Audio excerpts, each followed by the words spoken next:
pengelolaan kekayaan intelektual di pusat inovasi. Sebelumnya kami mengucapkan terima kasih kepada Pak Widyo, Kepala LPPM dan panitia sekalian yang telah memberikan kesempatan kepada saya. Mungkin mohon maaf, mohon izin, bukan maksud untuk mengajari atau narasumber diri kita, hanya di sini fasilitasi Bapak Ibu untuk diskusi bersama-sama terkait nanti seperti apa yang disampaikan oleh Pak Widyo tadi. Tujuan kita di sini adalah mempersiapkan dari hasil penelitian kita berupa krisis atau disertasi, kita mengidentifikasi, menganalisis mana yang sebaiknya kita tuliskan di dalam dokumen paten. Dalam menulis dokumen paten itu kalau sekedar yang memindahkan dari publikasi kita, mungkin dari jurnal atau dari tesis, itu hampir pasti tidak akan kena maksudnya seperti yang diminta oleh pemerintah paten atau desain lainnya. Ini perlu adanya suatu trik, teknik dan strategi nanti di sini. Bagaimana bagian-bagian mana yang perlu dituliskan di dalam dokumen paten, mana-mana yang sebaiknya tidak perlu ditulis di dalam dokumen paten. Karena karakteristik dari dokumen paten ini memang sedikit berbeda Bapak Ibu dari publikasi yang lain seperti jurnal maupun seminar, tulisan dalam konsulting maupun dalam studi.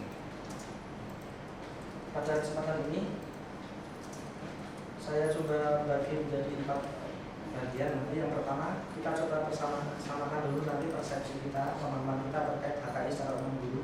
Karena fokus kita di sini kan paten. Namun di sini paten ini hanya bagian kecil dari HKI. Nanti mungkin saya kenalkan ada hak cipta dan lain-lain. Jadi posisi dari masing-masing bagian HKI ini memiliki karakteristik yang berbeda, melindungi atau perlindungan kepada suatu kekayaan intelektual yang berbeda-beda.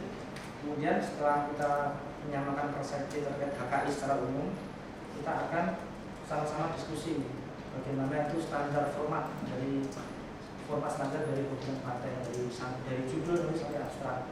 Kemudian bagaimana cara menuliskan judul, bagaimana cara menuliskan bidang dan invensi, nanti sampai yang paling inti dari dokumen patennya bagaimana cara menuliskan klaim.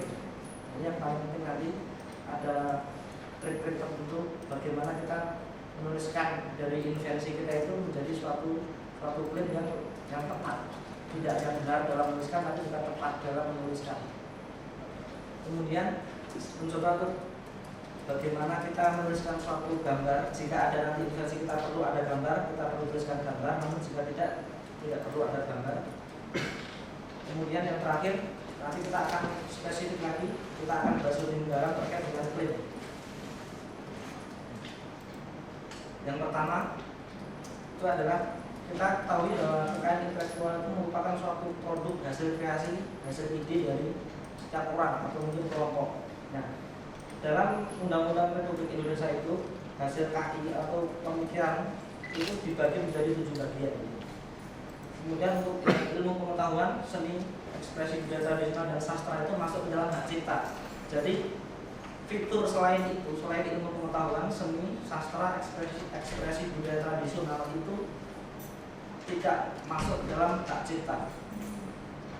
Kemudian yang kedua yang akan kita pelajari ini adalah paten. Paten itu melindungi apa? Paten itu melindungi hanya invensi di bidang teknologi. Jadi invensi atau penemuan selain di bidang teknologi itu tidak masuk ke dalam perlindungan paten. Nah, mungkin ada beberapa pemahaman dari sebagian orang di luar itu motif batik dipatenkan. Nah, itu kira-kira tepat atau belum? Nah, seperti itu. Jadi motif batik itu bukan terkait invensi di bidang teknologi, tapi dia masuk ke dalam seni kan. Bisa hak cipta atau mungkin nanti desain industri. Nah, kemudian yang selanjutnya adalah apabila ide tadi berupa kreasi penampilan fisik suatu produk, itu nanti masuk ke dalam desain industri. Nah, jadi untuk desain industri itu adalah fitur dari penampilan fisik produk atau bentuk produk itu hanya berfokus pada estetik, fokus pada penampilan luar semata, tidak terkait dengan fungsinya. Itu nanti masuk ke dalam desain industri. Kalau ada fitur atau bentuk produk yang terkait dengan fungsi, itu masuk dalam paten. Jadi paten itu adalah invensi di bidang teknologi yang memiliki solusi tertentu, yang ada solusi di bidang teknologi, jadi ada fungsinya. Untuk paten, kata kuncinya adalah invensi di bidang teknologi yang memiliki fungsi tertentu, yang memberikan solusi tertentu. Kalau untuk desain industri itu hanya penampilan fisik suatu produk, tidak ada fungsinya, tidak terkait dengan fungsinya. Jadi kalau suatu ada, misalnya Bapak Ibu ada suatu alur dari suatu roda, misalnya roda motor atau mobil, kan ada alur-alur tertentu, itu kira-kira lebih tepat ke desain industri atau paten?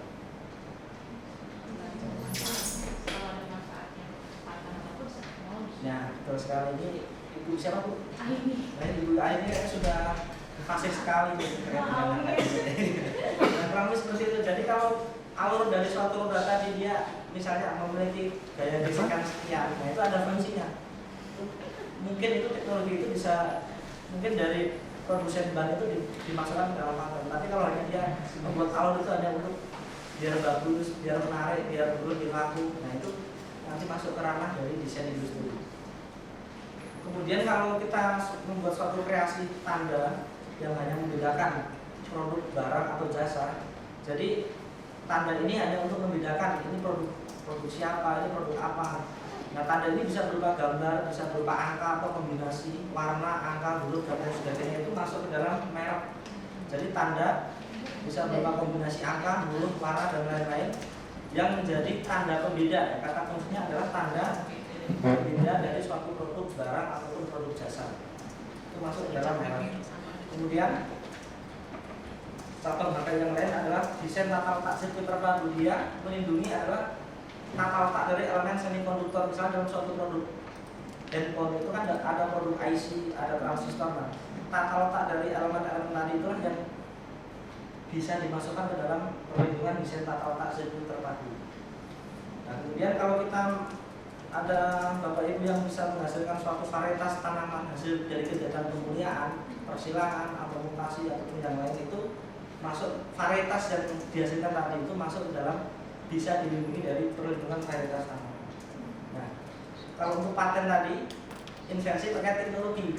Nah, kalau kita ingin mendapatkan perlindungan harus didaftarkan.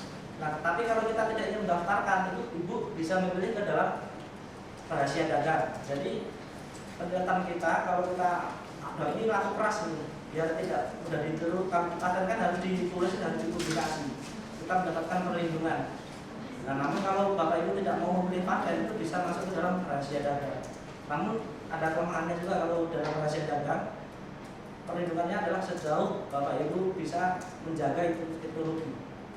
Nanti kalau misalnya ada yang memiliki ide yang mungkin sama atau hampir sama, Ibu tidak bisa mengklaim ini punya saya atau dia mau memproduksi, kekuatan hukum itu sudah tidak ada karena hanya rahasianya. Tapi kalau dalam paten itu kan karena kita mau mendaftarkan, memohonkan hak kita akan dijamin oleh undang-undang perlindungan kita selama kurun waktu tertentu. Dalam hal ini kalau paten ada 20 tahun sejak kita didaftarkan, sejak paten kita, invensi kita didaftarkan. Kemudian kalau untuk paten sederhana itu adalah perlindungannya 10 tahun. Nanti kita akan bahas lebih lanjut. Pada kesempatan hari ini kita akan fokus dalam perlindungan HKI berupa paten, Bapak Ibu. Jadi fokus kita adalah kita mencoba nanti paten itu seperti apa, bagaimana mengidentifikasi syarat-syarat paten berupa ada kebaruan dan lain sebagainya. Nanti kita akan bahas lebih lanjut. Kira-kira dari sini jika mau ada yang ditanyakan nanti silakan langsung aja, nggak apa-apa. Lanjutkan terlebih dahulu.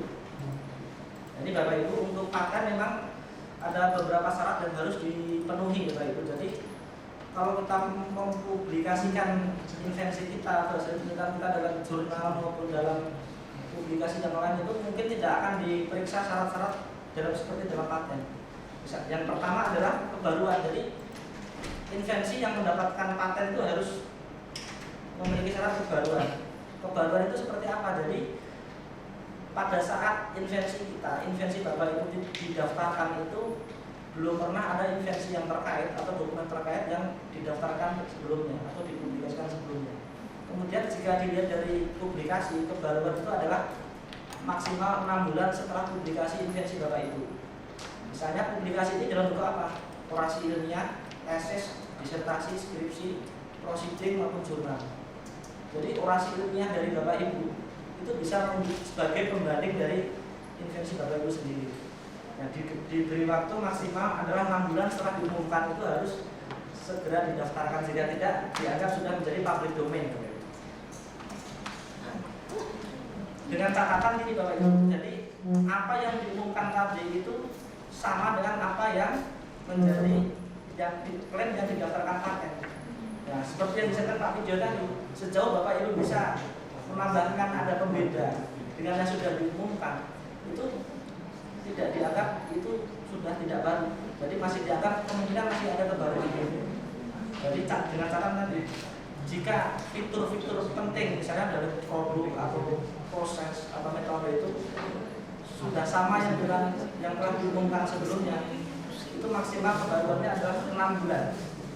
Tapi kalau jika berbeda, ada perbedaan, tidak masalah, tidak dianggap itu tidak baru, dianggap mungkin masih ada kebaruannya.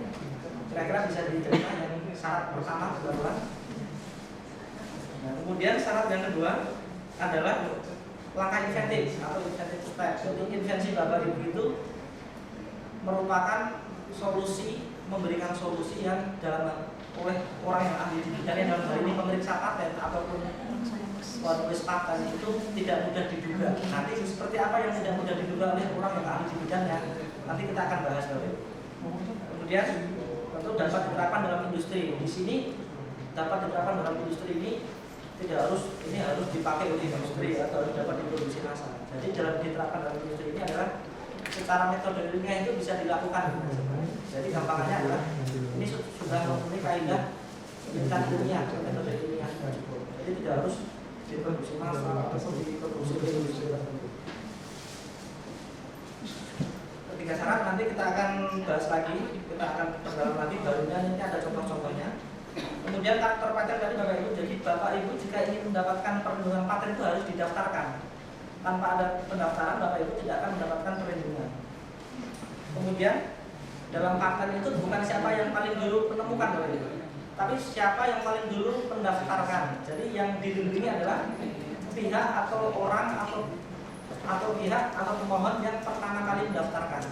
Jadi yang menemukan pertama kali, jika dia tidak mendaftarkan, ada orang yang yang memanfaatkan informasi yang diterima tadi dan dia mendaftarkan, dia secara hukum yang mendapatkan perlindungan adalah yang tadi mendaftarkan, walaupun dia sebenarnya tidak meneliti misalnya gitu. Nah, ini keuntungannya atau kerugiannya ada, bisa dipertimbangkan Bapak Ibu yang misalnya terutama untuk produk-produk ataupun hasil-hasil penelitian yang bersifat daya jualnya tinggi atau komersialnya tinggi, biasanya adalah triknya adalah segera didaftarkan, nanti keburu patut ditiru ataupun dicuri teknologinya. Walaupun sebelumnya sudah dipublikasi, sekarang saya sudah publikasi, ya. Kemudian ternyata lebih bagus saya daftarkan, setelah itu ada yang daftar. Ya, itu tetap yang paling kuat adalah yang lebih kuat yang mendaftarkan tadi Pak. Ya, yang kita sudah publikasi, tapi dari publikasi ini kan sudah beredar itu Pak informasi kita. Yang menangkap informasi tadi, jika dia mungkin kurang baik gitu Pak ya, itu dia bisa meniru, bisa mendaftarkan. Nah, untuk mendapatkan paten nanti dilihat Pak, kan ada pemeriksa paten yang akan membandingkan. Oh, ini sudah pernah dipublikasikan, tapi dilihat apakah publikasinya dia sudah lama atau belum, kan bisa di waktunya nanti. Tapi kalau misalnya sudah dipublikasi masih tetap ada kemungkinan. Ada kemungkinan untuk bisa mendapatkan paten sudah. Nah, jadi kalau kita sering memberikan di LIPI itu banyak kasus gini Bu. Jadi peneliti itu kadang terlalu baik itu, jadi memberikan informasi saat publikasi itu semuanya dibuka semua, tidak ada yang dikip. Dan kita ada strategi, jadi dalam publikasi ya tidak semuanya harus dituliskan dalam situ, mungkin ada yang dikip. Misalnya kalau dalam proses itu ada rentang waktunya, jadi ada beberapa perlakuan tekanan itu kan angkanya sudah tertentu, tapi kita buat range gitu. Itu salah satu mengkip teknologi. Pada dilakukan pada suhu 1 sampai 5 atau 10 sampai 20. Itu salah satu cara mengkip dalam teknologi. Tidak memberikan vulgar, langsung sekian atau sudut sekian. Dan tracknya. Kemudian kalau paten itu adalah perlindungannya adalah di mana kita mendaftarkan paten. Kita mendaftarkan paten di Indonesia berarti hanya dilindungi di Indonesia. Mendaftarkan di negara lain ya kita mendapatkan perlindungan di negara tersebut. Sebaliknya sama, paten yang didaftar di Amerika jika tidak daftar di Indonesia tidak mendapatkan perlindungan di Indonesia. Jadi kalau kita atau Bapak Ibu tertarik untuk mengadopsi teknologi tadi dan kemudian ibaratnya menjual teknologi tadi dalam bentuk produk khusus di Indonesia tidak melanggar, tidak akan mendapatkan keuntungan dari yang mengambil teknologi tadi. Jadi ada keuntungan, ada kelemahan. Jadi keuntungan dari informasi paten seperti itu. Kita bisa mengintip teknologi pihak tertentu, misalnya, teknologi ini bagus, tapi tidak didaftar di Indonesia. Kita bisa searching di database paten Indonesia di Kemenkumham. Berarti kita bisa bebas menggunakan teknologi tadi, khusus di Indonesia. Gitu. Ada keuntungannya seperti itu. Sama nanti ya, kita punya teknologi tidak didaftar di Malaysia, di Singapura, orang Malaysia bisa menggunakan. Jadi ada keterbukaan akses teknologi dalam paten lebih terbuka. Kemudian untuk perlindungan paten tadi ada masa tertentu, ada 20 tahun, ada 10 tahun tergantung dari jenis paten. Nah, namun untuk pembanding tadi Bapak Ibu, apakah ini baru, apakah ini langkah inventif, itu dibandingkan dengan dokumen paten seluruh dunia. Jadi tidak hanya di Indonesia atau di negara lain. Jadi kebaruan adalah universal. Kebaruannya universal. Perlindungannya teritorial, tapi kalau kita untuk membandingkan, kita bisa cari pembanding itu dari Amerika, dari Jepang, dari paten Cina, ataupun dari paten Indonesia sendiri. Jadi pembanding di sini tidak hanya dokumen paten. Pembanding di sini yang pertama memang yang primer adalah dokumen paten yang sudah terdaftar, ataupun publikasi yang lain, bisa jurnal, bisa proceeding, ataupun dari publikasi kita sendiri, dari tesis ataupun disertasi, itu bisa sebagai pembanding yang mungkin bisa mengantisipasi dari kebaruan kita. Ada bingung? Kira-kira bisa diterima terkait karakter dari paten tadi dan syarat-syaratnya nanti. Syarat-syarat, masih kita akan dalam syarat. Jadi yang penting itu adalah prinsip paten memang dia harus dipohonkan. Perlindungannya dia hanya bersifat di mana paten itu terdaftar. Namun untuk kebaruan perbandingan dokumen pembanding untuk syarat paten tadi adalah dia universal. Dia nanti kita akan searching dokumen-dokumen yang tidak hanya didaftar di Indonesia, namun di negara lain juga ada alamat database paten tertentu yang bisa dipakai, itu free. Nah, dalam paten sekarang ada undang-undang yang baru yang berlaku baru tahun lalu, Undang-Undang Nomor 13 tahun 2016. Itu memang ada beberapa hal mendasar yang sebenarnya membantu kita atau memfasilitasi para peneliti maupun para dosen maupun para inventor itu lebih mudah kita untuk mendapatkan paten. Kalau dalam undang-undang yang lama itu bahwa paten sederhana itu hanya melindungi terkait dengan alat yang memiliki kegunaan praktis. Jadi misalnya pembuka botol, tutup botol yang ada geriginya kayak ini, alat-alat yang praktis seperti ini itu masuknya ke paten sederhana. Jadi invensi terkait proses, metode, algoritma seperti itu hampir pasti masuk ke dalam paten biasa. Tidak mungkin masuk paten sederhana karena hanya dia membatasi pada alat. Namun sekarang ini untuk undang-undang yang baru ini adalah semua invensi, baik itu produk alat ataupun makanan, minuman, proses, metode itu bisa masuk ke paten sederhana. Tidak hanya terbatas pada alat saja. Jadi harapan dari Dirjen HK itu adalah meningkatkan jumlah pemohon paten domestik sebenarnya maksudnya. Bagaimana dari peneliti, Bapak Ibu sebagai dosen yang lain itu tidak paten itu susah, harus teknologi yang mutakhir itu biasanya enggak. Jadi teknologi-teknologi yang sederhana yang aplikatif itu sekarang diakomodasi di sini, lebih mudah untuk mendapatkan paten. Jadi kalau untuk syarat paten sederhana itu Bapak Ibu kan ada 3 syarat paten. Nanti saya coba terangkan dulu, nanti kita akan perdalam lagi. Kalau untuk paten sederhana itu hanya syaratnya hanya 2 Bapak Ibu. Jadi hanya baru dan dapat diterapkan dalam industri. Kemudian kalau untuk paten biasa itu memang berat, yang lebih berat. Jadi harus 3 syarat baru, langkah inventif dan dapat diterapkan industri harus dapat dipenuhi. Untuk paten sederhana langkah inventif ini tidak diperlukan. Jadi hanya cukup dengan baru dan dapat diterapkan dalam industri sudah bisa mendapatkan paten sederhana. Jadi hal inilah yang bisa memberikan kemudahan ataupun diharapkan bisa meningkatkan teknologi yang simple. Asal dia nanti baru di sini apa itu berbeda, nanti berbedanya seperti apa nanti akan kita bahas. Hanya dia teknologi cukup berbeda saja itu bisa dikatakan baru, bisa mendapatkan paten, yaitu paten sederhana. Kalau langkah inventif memang agak berat, nanti beratnya seperti apa? Biar awal-awal tidak berat dulu, makanya saya tidak terangkan dulu. Kemudian yang terpenting juga Bu, di dalam undang-undang yang baru itu sekarang kita ada mekanisme percepatan pemeriksaan substantif. Yang dulu dirasa paten itu kan lama, mungkin bisa 3 tahun mungkin masih cepat ya. Ada yang sampai 7 tahun, 8 tahun. Bahkan kalau di kami itu ada yang sampai 12 tahun, penelitinya sudah pensiun baru granted kan, sayang kan gitu. Jadi ada mekanisme pemeriksaan substantif, kita bisa nanti bisa memotong alur mana yang bisa dikurangi waktunya dengan mengajukan surat. Nanti di bagian prosedur permohonan setelah ini paten penulisan kita bisa ada strategi di mana kita bisa mempercepat.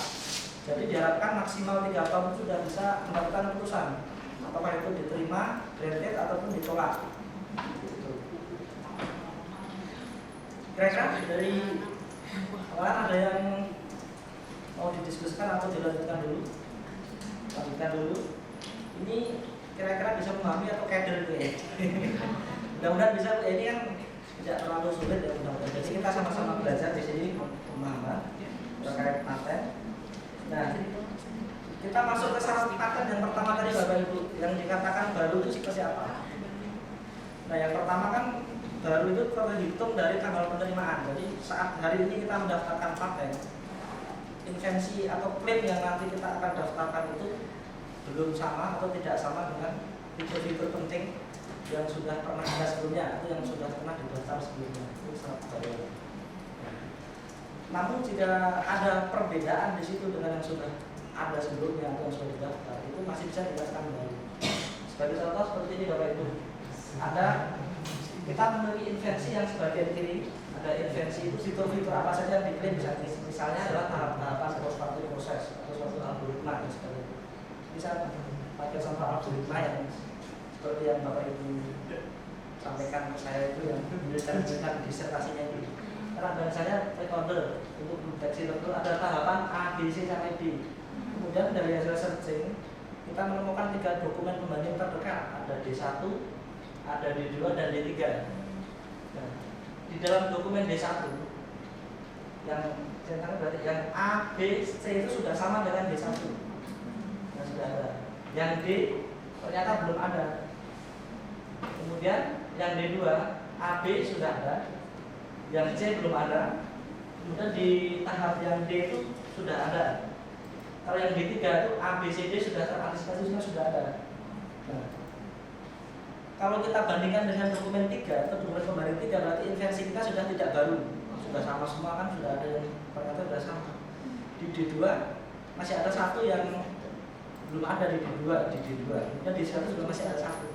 Jadi kalau syarat kebaruan itu adalah minimal dibandingkan dengan satu dokumen pembanding masih ada fitur yang berbeda meskipun sedikit, satu ada yang berbeda, itu masih bisa dianggap memenuhi syarat kebaruan. Nah, memenuhi syarat kebaruan. Jadi tidak perlu berkecil hati, wah ini mana yang berbeda ini kok semuanya hampir sama. Kita cari yang lebih spesifik, mungkin di sudutnya atau di tahapan yang lain yang spesifik.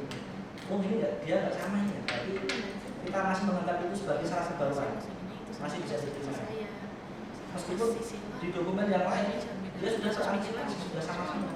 Tapi kan masih ada, kita buktikan dengan satu dokumen pembanding yang masih berbeda. Itu masih dianggap syarat kebaruan masih diterima. Kalau langkah insentif Bapak Ibu yang syarat kedua tadi itu dia tidak mudah, prinsipnya adalah tidak mudah diduga oleh orang yang ahli di bidangnya. Dia harus minimal dibandingkan kombinasi dengan 2 dokumen pembanding. Kita bandingkan dengan langkah insentif ya, di D1 atau D2 dengan D3. Kalau D1 nya masih ada satu yang berbeda, kemudian di D3 sudah terantisipasi, kira-kira ada langkah insentif nggak? Mudah diduga nggak? Secara itu, karena kan di D3 mungkin sudah ada gitu. Jadi syarat langkah insentif pasti sudah tidak dapat diterima, namun masih dianggap baru. Jadi baru itu berbeda dengan insentif. Kalau langkah insentif itu pasti baru, pasti. Tapi kalau baru belum tentu langkah insentif. Nah, makanya tadi syarat langkah insentif memang syarat yang paling susah. Minimal kita bisa mendapatkan paten sederhana di sini dalam hal ini. Syukur-syukur mungkin ada langkah insentif bisa naik jadi paten biasa, kan gitu. Nah, kita fokuskan di yang penting nanti analisis dari invensi Bapak Ibu, kita sama-sama bisa mendapatkan fitur barunya di mana. Minimal itu nanti ada baru sudah cukup. Syukur-syukur nanti oh ternyata dengan intervensi berarti lebih bagus, lebih baik. Minimal kita nanti bisa mendapatkan dari fitur kebaruannya.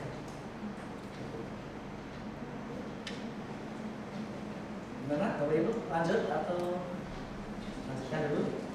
Oke, ini contoh-contoh dari kebaruan tadi biar lebih mudah lagi. Kebaruan itu seperti apa? Kebaruan itu diterima jika kisarannya pendek atau jauh dari perkiraan jelas, harus berbeda dengan pembanding sebelumnya dan bukan perkiraan. Misalnya ini contoh, ada invensi sebelumnya yang menggunakan suhu 10 sampai 100, bukan 10 dan 10 sampai 100, 10 sampai 100 derajat.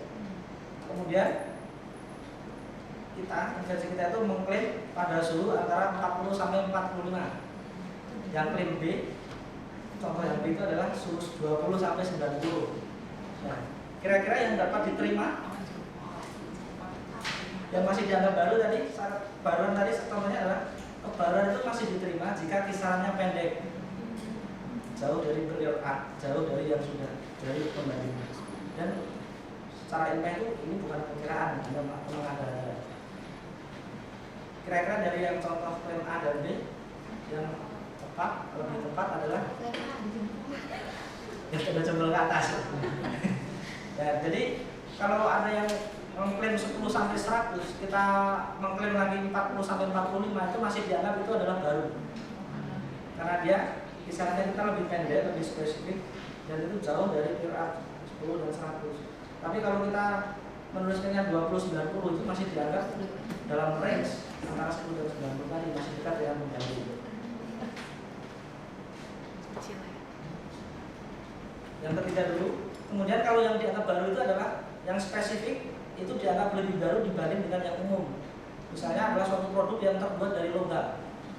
Kita membuat yang baru adalah produk yang terbuat dari tembaga. Jadi tembaga itu dianggap lebih baru daripada logam. Jadi yang spesifik mengalahkan apa? Dianggap baru daripada yang umum. Nanti ada yang membuat lagi dari besi, dia akan mendapatkan paten lagi karena dia beda. Walaupun itu sama-sama logam, tapi dalam paten itu yang spesifik itu masih dianggap lebih baru daripada yang lebih umum, yang umum. Kemudian dianggap baru juga bila ekivalensi teknik tidak menggugurkan kebaruan. Kira-kira ada yang memberikan contoh, bisa memberikan contoh? Maksudnya gimana sih ekivalensi teknik tidak menggugurkan kebaruan?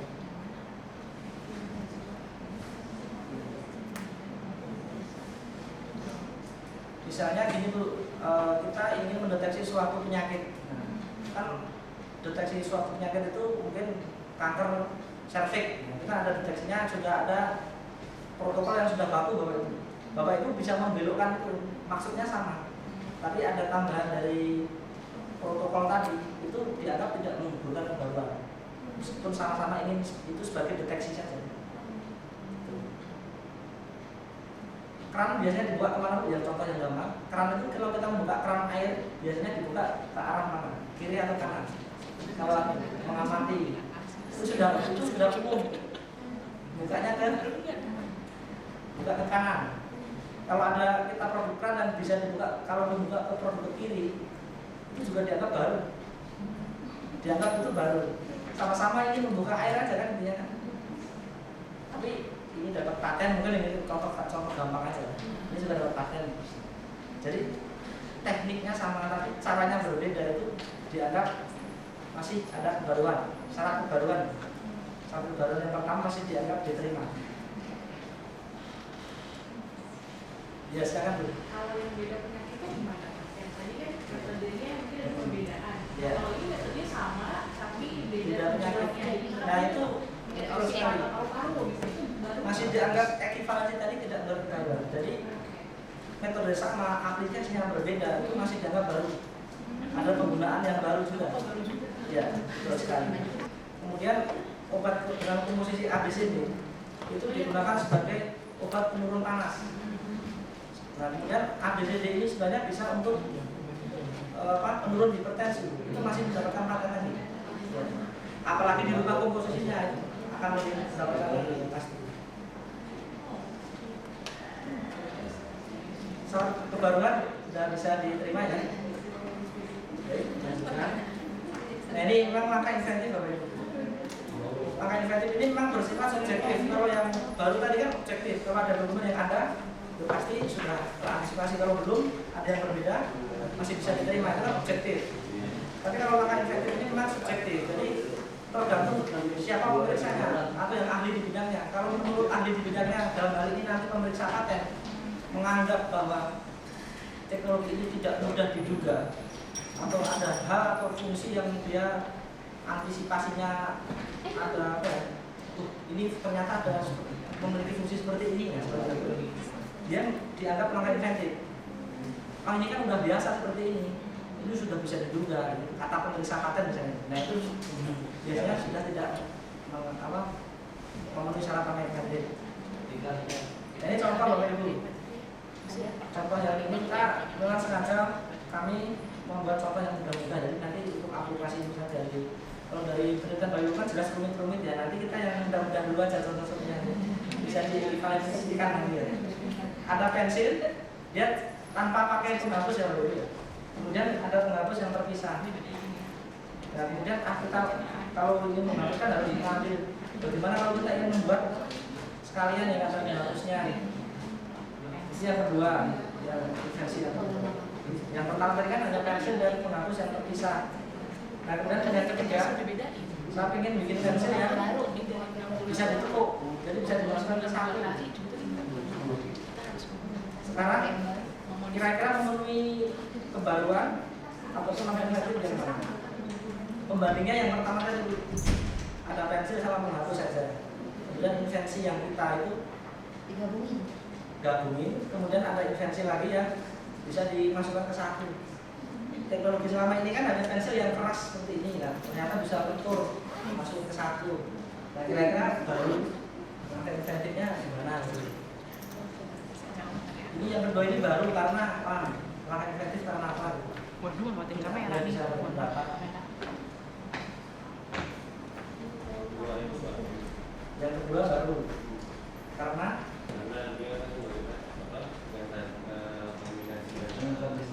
jelas berbeda dengan yang sebelumnya. Nah pasti itu kalau perbaruan pasti dapat karena dia berbeda. Kalau langkah insentif kira-kira yang ketiga karena apa Pak? Karena ya biasanya kan tadi yang keras ya, dia sifatnya keras. Kalau yang ini kan ditekuk pasti patah misalnya gitu ya. Ini ada yang lain berpendapat? Satu lagi. Ini saya kurang setuju dengan Bapak ini atau apa, aku setuju saja. Setuju saja biar langsung dilanjutkan. Silakan. Syarat yang kedua tadi memenuhi syarat yang kedua memenuhi syarat ya baru karena kan berbeda, jelas berbeda dengan pensil yang tanpa ada penghapus maupun penghapus yang tidak diletakkan dengan pensil sudah baru. Yang ketiga itu juga baru kan, dia berbeda juga dibandingkan yang pertama gitu ya. Nah kemudian kalau yang kedua langkah inventif kan nggak bisa gitu. Itu kan hanya pensil dan penghapus yang tinggal digabungkan, itu kan gampang sudah diduga misalnya gitu. Itu kan memang subjektif. Kalau untuk pemeriksaan pada saat itu mungkin dianggap tidak baru atau baru. Itu tergantung dari pendapat dari pemeriksa ataupun kita sendiri yang mengajukan. Kemudian kalau yang nomor 3 itu nama inventifnya di mana? Misalnya kalau ada ya selama ini kan pensil keras, grafitnya kan mudah apa isinya. Itu berarti kan ada komposisi tertentu yang dari bahan tadi yang diubah dari grafitnya atau dari kayunya. Nah itu mungkin pada saat dulu diajukan itu mungkin juga tidak mudah diduga. Itu masih bisa dikatakan langkah inventif. Tapi yang jelas, yang nomor 2, yang nomor 3 ini adalah yang kita tekan adalah ini adalah kebaruannya. Dia jelas berbeda dengan yang sudah ada. Nah kalau untuk langkah inventif, itu tadi tergantung dari keyakinan dari Bapak Ibu sebagai peneliti atau sebagai inventor ataupun dari pemeriksa nanti. Kalau dianggap tidak mudah diduga dengan hasil pertimbangan dengan dokumen pembanding tadi belum ada, berarti bisa masuk ke langkah inventif, bisa mendapatkan paten biasa. Tapi menurut keyakinan dari penilai dalam hal ini pemeriksa yang mungkin kalau ini sudah biasa, dia cukup mendapatkan paten segala saja karena hanya memenuhi syarat kebaruan tadi. Kalau dapat diterapkan dalam industri kan hampir pasti invensi secara ilmiah bisa dilakukan. Itu pasti memenuhi syarat dapat diterapkan dalam industri. Jadi Bapak Ibu, untuk menentukan patentabilitas ataupun syarat paten tadi itu, kalau baru itu pasti wajib, mau itu paten biasa maupun paten sederhana, itu pasti harus memenuhi syarat kebaruan, harus berbeda. Karena langkah inventif tadi, kalau ada langkah inventif itu pasti ada kebaruannya. Tapi kalau baru belum tentu ada langkah inventif.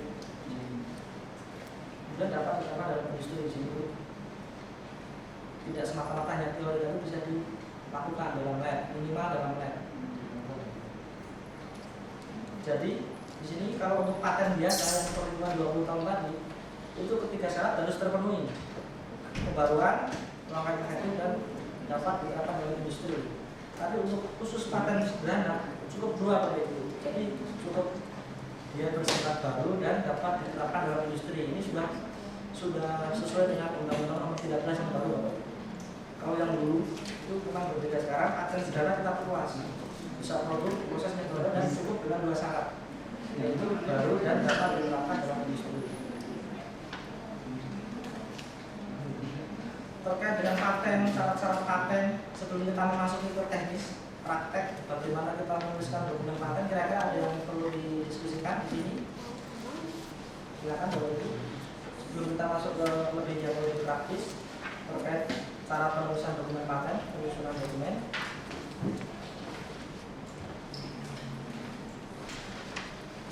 Silakan dulu ya. Jadi kalau misalkan apa penelitiannya itu menghasilkan teori seperti pembangunan apa ya, ada teman yang bikin pembangkitan bilangan-bilangan tertentu itu kan nggak bisa diterapkan di industri. Tapi tadi dari tentang industri algoritmanya sebenarnya bisa dimasukin. Yang algoritma itu yang bisa. Karena kan ada sebenarnya paten tinggi. Paten itu adalah dia melindungi invensi yang terkait teknologi. Kemudian tadi memenuhi ketiga syarat tadi ataupun kedua syarat. Nah kira-kira dari analisis Ibu terkait dengan yang tadi itu ada kaitan dengan teknologi, tidak ada solusi di bidang teknologi. Ya. Kalau dari algoritma itu bisa diterapkan untuk industri itu apa? Itu pasti bisa dimasukkan ke dalam paten. Ya. Kan misalnya algoritma untuk mendeteksi aliran kebocoran pada gas dalam suatu pabrik kan, ya. Itu kan memakai teori matematika, memakai perhitungan rumus tertentu. Dan seperti itulah yang bisa didaftarkan menjadi paten. Yang diklaim yang mana ya? Nanti fitur-fiturnya yang mana? Algoritma yang mana ya? Jadi tahapan-tahapan tadi. Kemudian rumus-rumus itu yang akan kita klaimkan. Tapi kalau untuk sebatas untuk pengembangan kegiatan pembelajaran, nah, seperti itu memang belum bisa.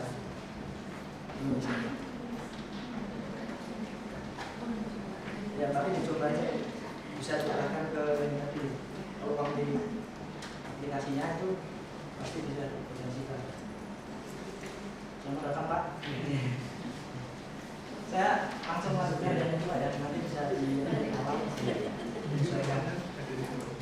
Ada lagi Bapak Ibu silakan terkait syarat paten yang awal pengenalan dulu pengantar sebelum kita masuk ke bagaimana menyusun dari deskripsi paten dengan paten.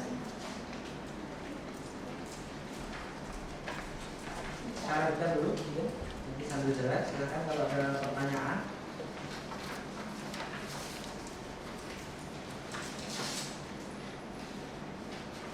Dalam menyusun dokumen paten memang langkah pertama yang biasa kami lakukan itu adalah melakukan searching baru. Jadi searching di sini sebenarnya lebih baik, lebih ideal itu tidak hanya saat kita melakukan ataupun mau menyusun dokumen paten. Searching ini sebenarnya lebih bagus itu saat kita akan menyusun proposal penelitian ataupun proposal tesis ataupun yang lainnya. Jadi apa? Dengan kita melakukan searching terlebih dahulu, banyak minimal kita mendapatkan ide di situ. Ada pun ide yang mau dikembangkan seperti apa. Diharapkan dari yang sudah ada itu kita tidak hanya melakukan hal yang sama, repetisi, melakukan penelitian yang sudah dilakukan orang kan mungkin akan dua sumber daya yang ada. Nah, diharapkan dari yang hasil perusahaan ini adalah ada pengembangan dari yang sudah ada. Itu dilakukan lebih bagus itu adalah saat Bapak itu melakukan ataupun akan melakukan penelitian, misalnya menyusun rencana penelitian tahun ini, kan itu sebaiknya melakukan searching terlebih dahulu. Jadi hasil dari penelitian Bapak itu nanti hampir pasti akan berbeda dengan yang sudah pernah dilakukan oleh pihak sebelumnya. Kalau kita melakukan searching itu terlambat, misalnya sudah hasil ternyata udah dilakukan oleh yang lain sebenarnya sudah sampai sini. Mungkin mereka sudah sampai apa 1 sampai 8, kita ternyata baru sampai 6, angka 6. Kita kan sebenarnya sudah kelas, tapi kalau melakukan searching terlebih dahulu kan, yang teknologi yang sudah dilakukan baru sampai angka 6, kita mau sampai angka 7. Jadi ada pengembangan idealnya. Kemudian mungkin kalau untuk memudahkan nanti dalam menyusun deskripsi paten itu adalah kalau ada gambar atau sketsa itu kita membuat gambar terlebih dahulu. Jadi gambar itu nanti akan menemukan kita dari kerangka apa yang akan kita tuliskan. Gambar ini bisa berupa flowchart. Kalau ada metode paten invensi berupa metode atau algoritma itu kan bisa flowchart alur-alurnya, paten sistem dengan alur dari sistem itu kan dengan gambar akan lebih mudah. Kita tuangkan dalam gambar terlebih dahulu, baru nanti kita kembangkan dalam deskripsi. Kemudian dari gambar kita merumuskan invensi kita itu dalam suatu klaim. Mana yang akan kita lindungi itu kita tuliskan dalam klaim. Jadi nanti setelah klaim kita buat itu, bagian selanjutnya itu akan lebih mudah.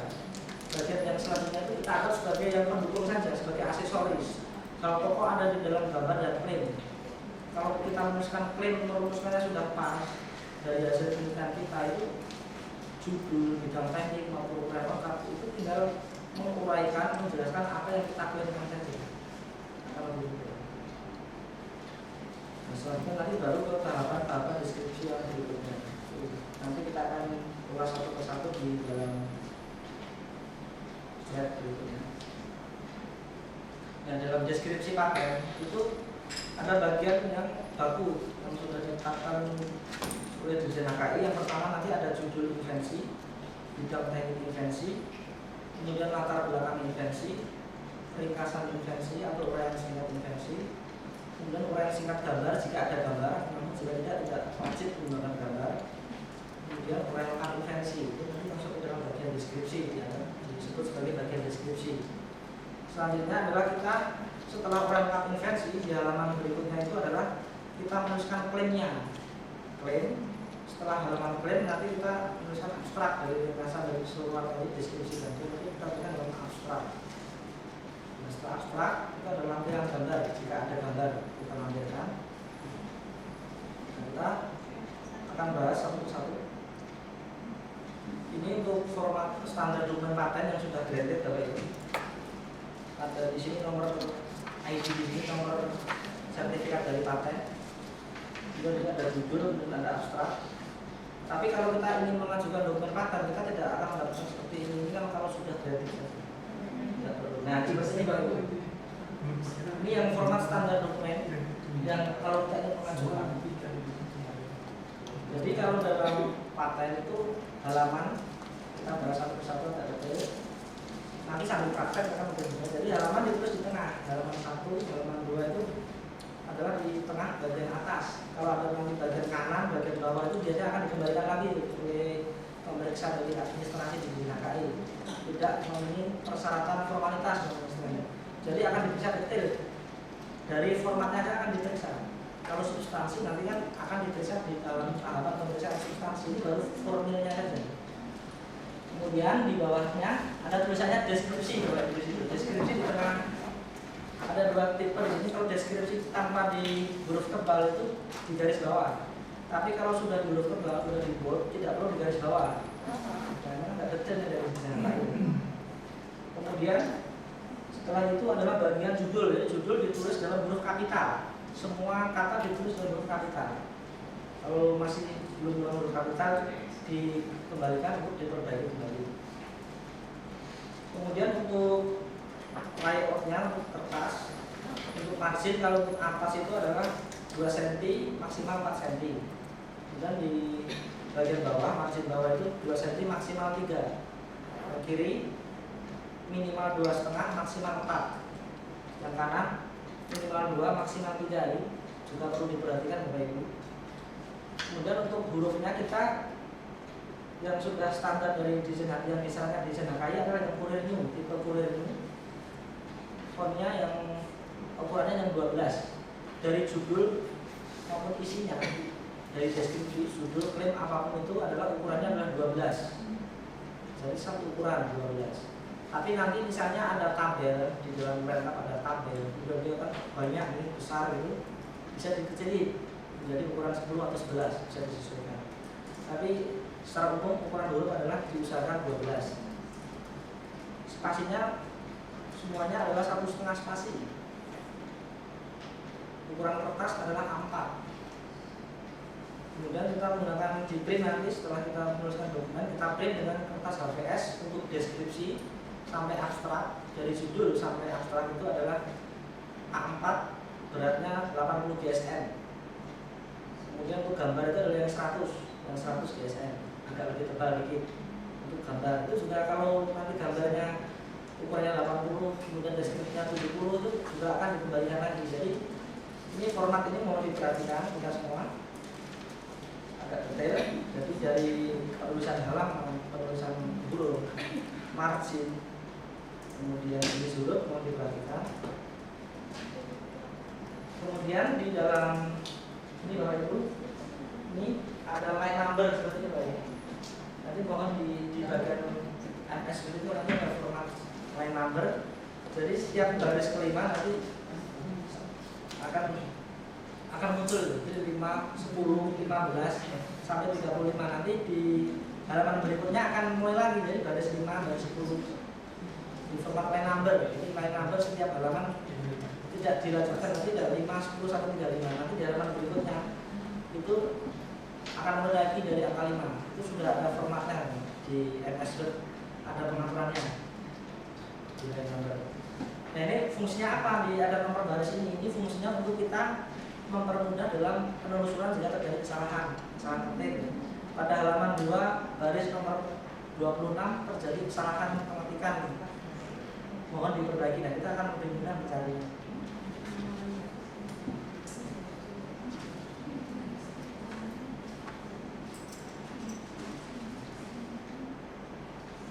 Kemudian untuk penulisan klaim, kalau tadi Bapak Ibu dari judul, kemudian kan diteruskan ada bidang teknik invensi, ada latar belakang sampai nanti uraian lengkap. Jika nanti uraian lengkap sampai halaman misalnya halaman 10 itu uraian lengkap, masih ada sisa separuh itu, klaim harus diteruskan pada halaman baru, tidak boleh dilanjutkan. Jadi kalau yang lainnya dilanjutkan judul, kemudian bidang teknik, ada latar belakang, sampai nanti uraian lengkap. Uraian lengkap masih ada cuma satu baris saja. Di sini masih kosong, tetap harus berganti halaman jika sudah masuk dalam klaim. Jadi halaman baru sampai uraian lengkap halaman 10, kemudian kita masukkan klaim. Jika masih ada sisa tetap dilanjutkan ke halaman 11. Begitu pula dengan abstrak juga dilanjutkan di halaman berikutnya ke halaman baru. Tidak boleh disambung. Kalau yang lain dari judul sampai uraian lengkap itu boleh disambung. Nah klaim dan abstrak harus dipisah lembarannya. Halamannya harus halaman baru.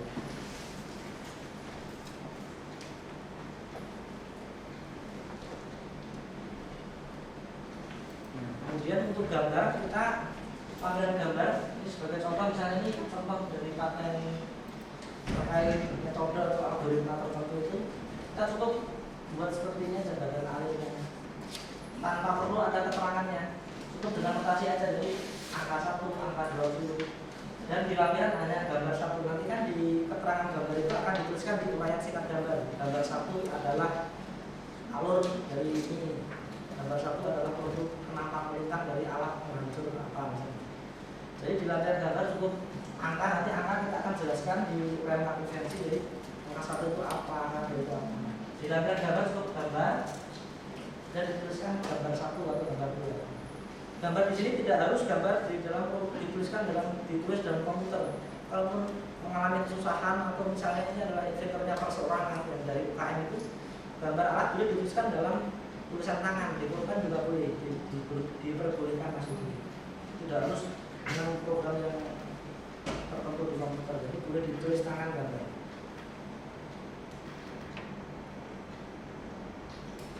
Nah, ini yang bagian yang pertama dari dokumen paten adalah judul invensi atau judul paten. Dalam menuliskan judul paten itu memang berbeda dengan judul penelitian ataupun judul publikasi yang lain. Dalam prinsip dari penulisan judul paten itu memang harus, karena paten ini adalah kita ingin mendapatkan perlindungan hukum, dalam bahasa hukum itu harus lugas, harus tegas.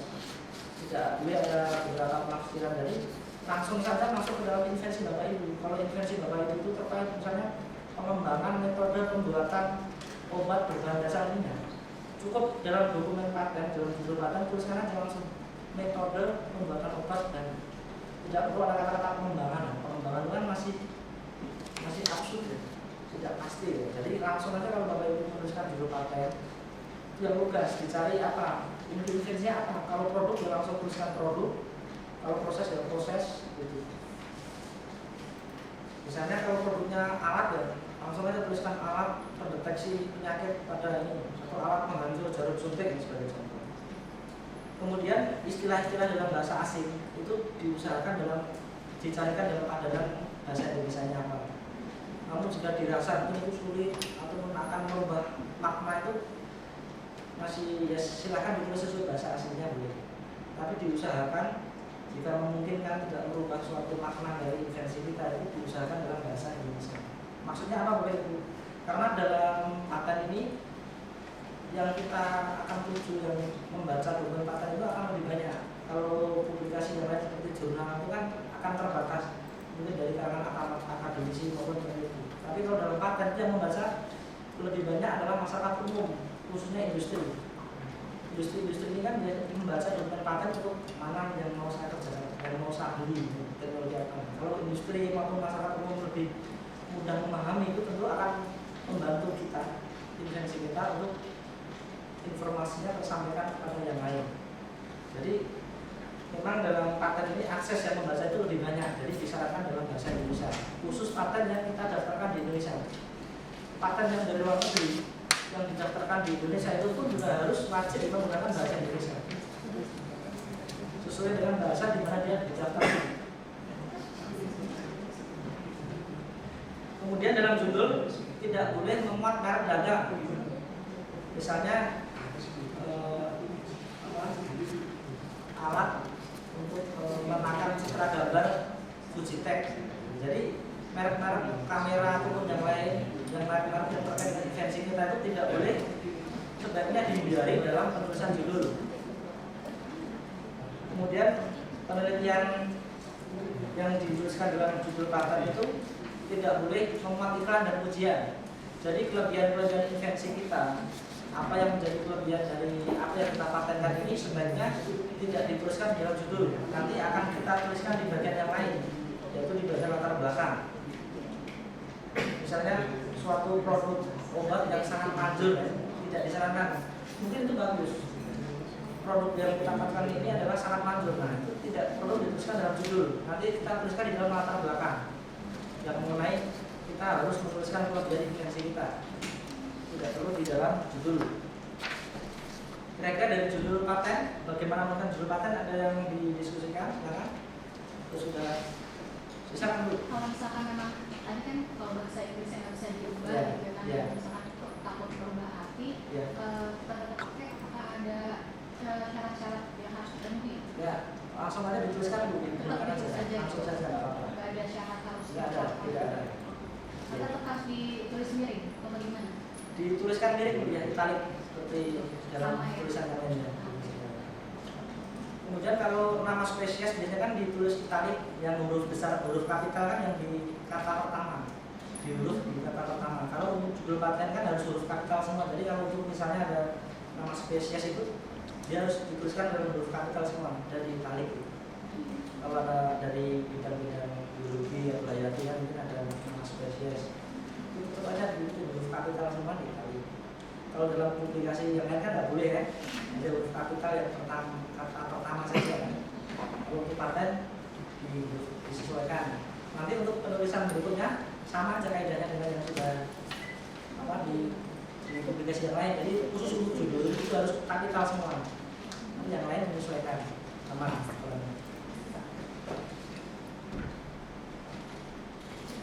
Lanjut ke setelah judul kita masuk ke dalam bidang teknik invensi. Nah, bidang teknik invensi itu kata kuncinya adalah hanya dua Bapak Ibu. Dari judul tadi apa yang sudah kita tuliskan kita copy paste saja ke dalam bidang teknik. Jadi kata kunci dari kata awalnya adalah invensi ini berhubungan dengan atau invensi ini berkaitan dengan. Kalau misalnya judul kita adalah alat penghancur jarum suntik, berarti bidang teknik invensinya adalah invensi ini berhubungan dengan suatu alat penghancur jarum suntik. Nah, bla-bla-blanya itu nanti tergantung dari apa yang kita klaim. Suatu alat penghancur jarum suntik yang terdiri dari itu boleh dituliskan, boleh tidak. Yang jelas kata kunci dari judul harus masuk. Bidang teknik invensi ini adalah untuk memudahkan pemeriksa atau kita itu untuk menentukan kata kunci nanti saat akan kita masukkan dalam penelusuran. Lalu ini kata kuncinya adalah alat penghancur jarum suntik, berarti kita akan fokus di dalam alat. Kita mencari kata kunci dalam penghancur jarum suntik. Jadi invensi ini berhubungan dengan apa? Dengan apa yang kita tuliskan dalam judulnya itu. Judul invensi produk, misalnya pupuk organik hayati. Invensi ini berhubungan dengan pupuk organik hayati dengan komposisi sebagai berikut. Cukup dengan satu kalimat walaupun panjang, sampai satu kalimat saja. Di mana, sebagaimana. Jadi kalau dalam bahasa Latin memang ada kayak gitu bahasanya. Ada di mana, yang disediakan dengan dan seperti itu. Dan kalau dalam aplikasi yang lain kan tidak disarankan kan. Kalau di dalam bahasa hukum paten ini seperti itu. Jadi bidang dari invensi ini cukup satu kalimat walaupun dia panjang, tuliskan satu kalimat. Kemudian untuk latar belakang, mungkin nanti yang template dokumen paten Pak Bida sudah disampaikan Pak ya. Itu nanti sudah diisi oleh user, sudah ada template-nya gitu. Kalau dalam latar belakang itu adalah yang perlu kita tulis di dalam latar belakang itu apa? Itu adalah kita menuliskan invensi-invensi yang sudah ada sebelumnya, hasil dari penelusuran tadi. Fitur-fitur apa yang dalam invensi tadi kita sebutkan. Kemudian kita cari kelemahannya di mana. Yang mau kita ingin perbaiki dari kelemahan tadi yang mana. Kemudian invensi yang akan kita ajukan kita tuliskan di situ. Kemudian kelebihan dari invensi kita apa? Ya, cukup itu aja di dalam latar belakang. Tidak perlu yang panjang misalnya pupuk organik hayati latar belakang. Indonesia kayak akan bahan organik macam-macam itu tidak perlu. Jadi langsung aja invensi yang terkait dengan pupuk organik hayati telah diungkapkan dalam dokumen paten ini sekian. Namun dalam dokumen tersebut masih terdapat kekurangan di antaranya. Dan invensi ini mencoba untuk menawarkan solusi dari kekurangan tadi dengan cara apa? Itu invensi kita ungkapkan kelebihan-kelebihan. Jadi kata kunci dari latar belakang adalah invensi yang terdahulu, kelemahannya di mana, kemudian terangkan secara singkat invensi kita, kelebihannya di mana. Jadi kelebihannya diungkapkan dalam latar belakang. Jadi dari latar belakang ada yang perlu ditanyakan sambil nanti dipraktek di situ. Bapak itu kan tinggal mengisi aja kata-kata kunci di situ dari invensi Bapak itu sambil nanti dilengkapi. Kemudian yang selanjutnya adalah uraian singkat invensi. Ya, ini hanya menguraikan ringkasan dari invensi kita. Isinya apa dalam uraian singkat invensi adalah pengungkapan tujuan invensi kita apa. Kemudian fitur-fitur yang kita klaim kita tinggal copy paste aja dari ke dalam uraian singkat invensi. Misalnya invensi kita tadi adalah alat penghancur jarum suntik. Jadi tujuan invensi ini adalah membuat suatu alat untuk menghancur jarum suntik yang terdiri dari tadi kan sebenarnya sudah kita buat dalam klaim, tinggal dipindahkan saja. Sudah cukup. Dan kalau mau ya ditambahkan kelebihannya tadi, copy paste dari latar belakang. Dan sebenarnya enak sih dari dokumen paten ini kalau sudah ketemu dari klaimnya, nanti tinggal pindahkan copy akan lebih mudah, lebih cepat sudah kalau sudah terbiasa. Karena bahasa atau template-nya itu sudah tertentu, sudah seperti yang sudah di print, kata-kata pengantarnya sudah sama, sudah baku itu. Jadi kalau bidang tadi ya invensi ini berhubungan dengan itu sudah sama.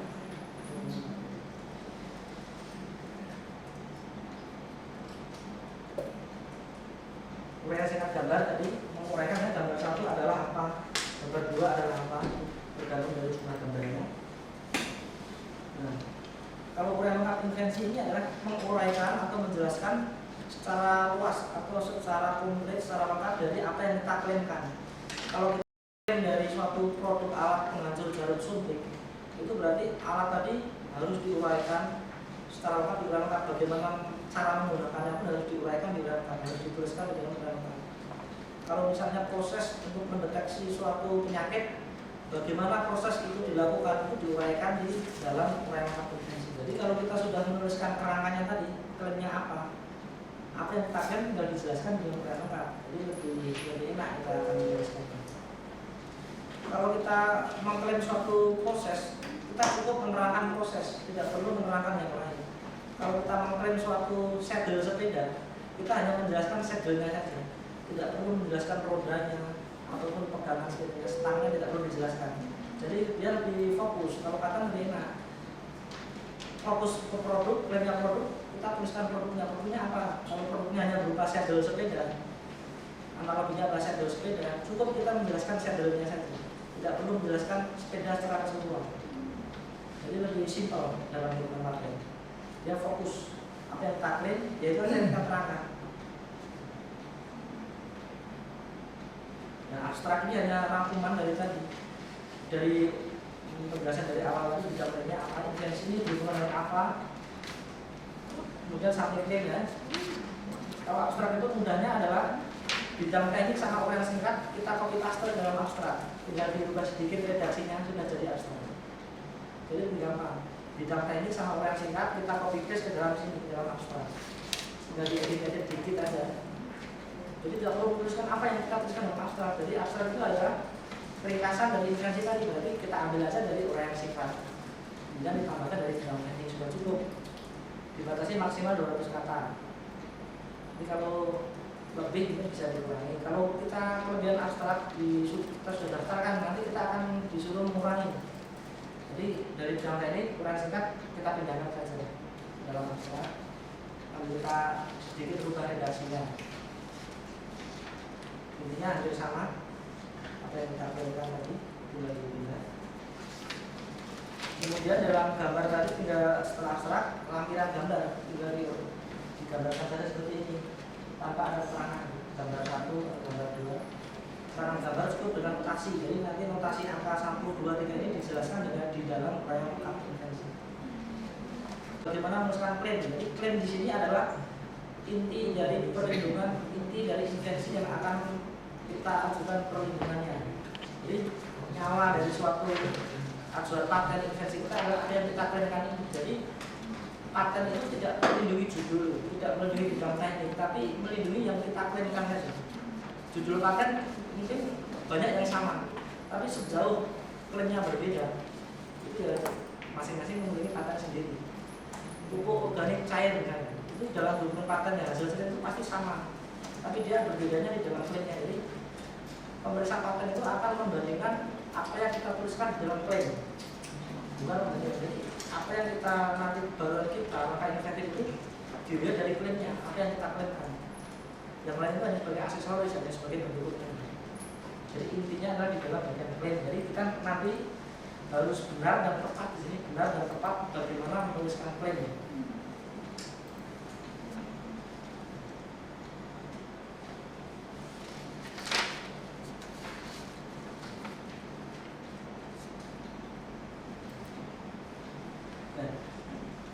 Apa sih yang benar tepat dari klaim itu adalah tergantung dari Bapak Ibu semua, mungkin kami juga itu menganalisis atau mengidentifikasi invensi kita itu seperti apa, atau fitur invensi kita itu yang mana. Nah itu akan sangat berpengaruh nanti di dalam menuangkannya dalam klaim.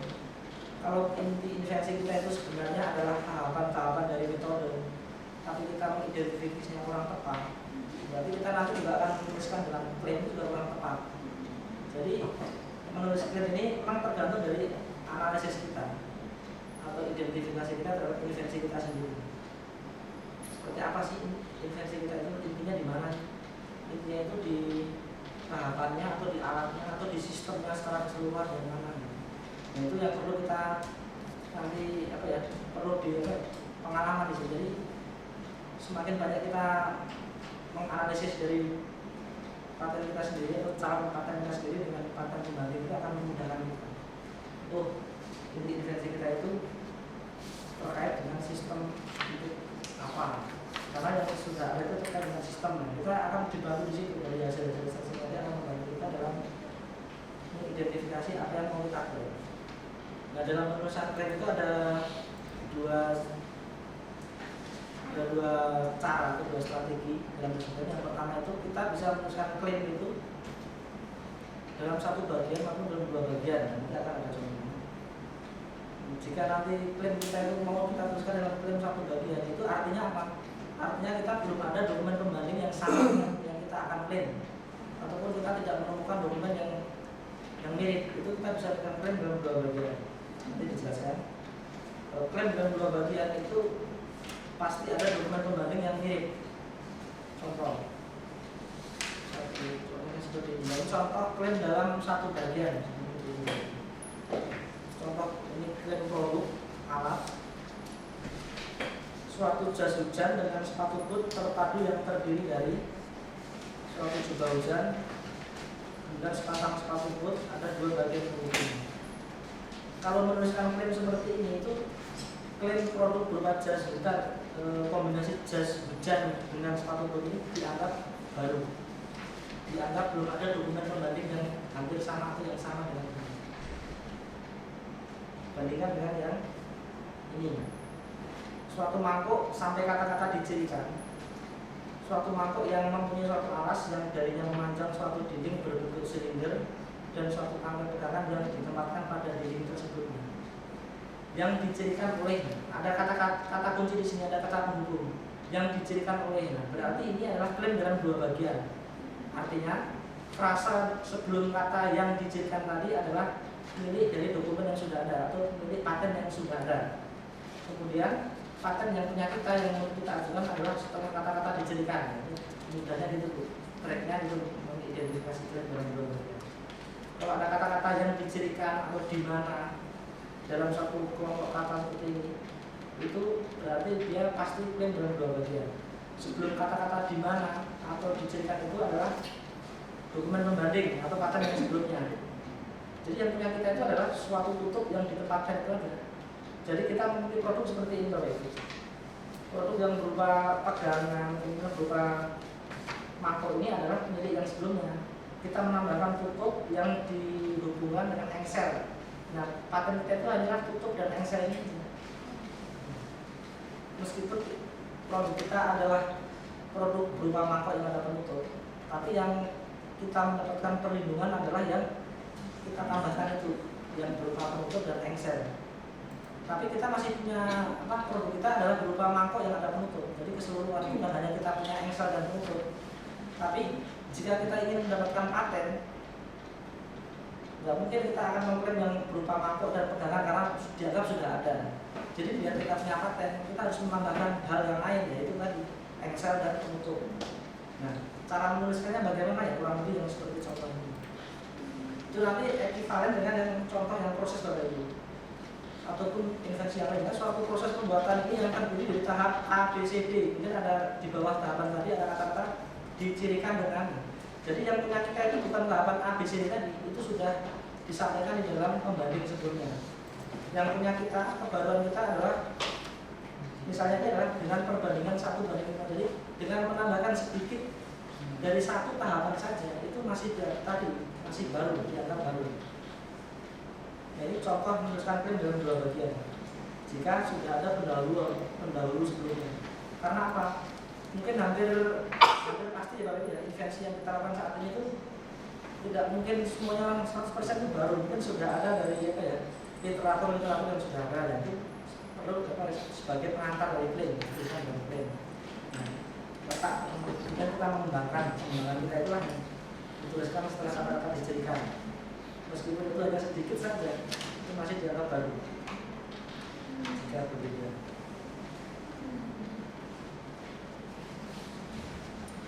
Nah, kemudian klaim itu juga dalam satu klaim itu bisa ada klaim produk, ada klaim dari proses. Itu namanya adalah satu invensi. Misalnya adalah metode dan metode dan sistem atau dan peralatan untuk deteksi suatu produk tertentu atau suatu penyakit tertentu. Jika itu peralatan sistem tadi tidak bisa dipisahkan, itu nanti dalam menuliskan paten itu dijadikan dalam paten yang sama. Jadi ada paten proses, mungkin ada paten peralatan atau paten sistem, di sini jadi satu klaimnya.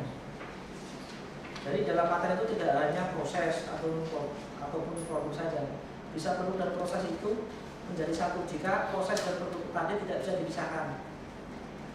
Jadi produk obat dan peralatan untuk membuatnya, jadi tanpa peralatan itu tidak bisa menghasilkan produk tadi. Itu dianggap satu kesatuan invensi, nanti didaftarkan dalam paten yang sama. Kemudian contoh lain itu adalah sistem dan alat untuk mendeteksi, dan alat itu bekerja dengan sistem yang kita tuliskan ini. Jadi dia jadi satu, dianggap satu kesatuan. Jadi peralatan sistem produk itu bisa jadi satu paten, didasarkan dalam satu paten. Jika memang dia saling terkait satu sama lain.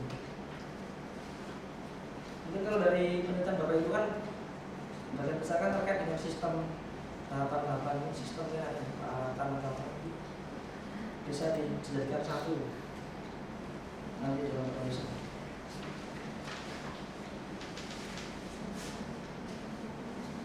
Ini contoh misalnya, contoh yang sederhana saja, misalnya botol dan sedotan. Suatu kombinasi botol dan sedotan yang terdiri dari ada badan botol, ada sedotan. Itu kira-kira ini klaim dalam satu bagian atau dalam dua bagian untuk menuliskan. Dilihat dari cara penulisannya. Ini klaim satu. Dianggap ini adalah paten yang tidak ada pendahulunya atau belum ada pendahulunya. Kalau dalam penulisan seperti itu tanpa harus memahami substansi dari botol tadi, kita cukup memperhatikan redaksinya aja kalau dalam paten. Jadi kita dalam analisis itu lebih mudah. Jadi background pendidikan tertentu itu bisa menganalisis dari paten-paten dengan background yang lain, karena dia tahu tips-tips tadi dari redaksinya, dia cara menuliskan paten. Tidak harus kita benar-benar memahami masuk ke dalam substansi. Kira-kira paten mengklaim apa ini? Satu bagian, dianggap belum ada para atau pendahuluan yang dua bagian. Jadi mana Pak? Ada. Yang lain? Ada dan kan Bapak ini Pak siapa? Pak Evan, karena ada dan jadi dianggap dua bagian. Kalau yang lain? Satu bagian, karena Jadi ada kata di mana? kalau kata kuncinya dalam dua bagian itu hanya ada dua, di mana atau dijadikan. Selain itu hasil pasti adalah dia dalam satu bagian. Jadi invensi menurut contoh ini itu dianggap dia tidak ada pendahulunya. Hanya contoh kasus ini dianggap dia tidak ada paten yang mirip dengan dia. Jadi dia menuliskannya satu bagian.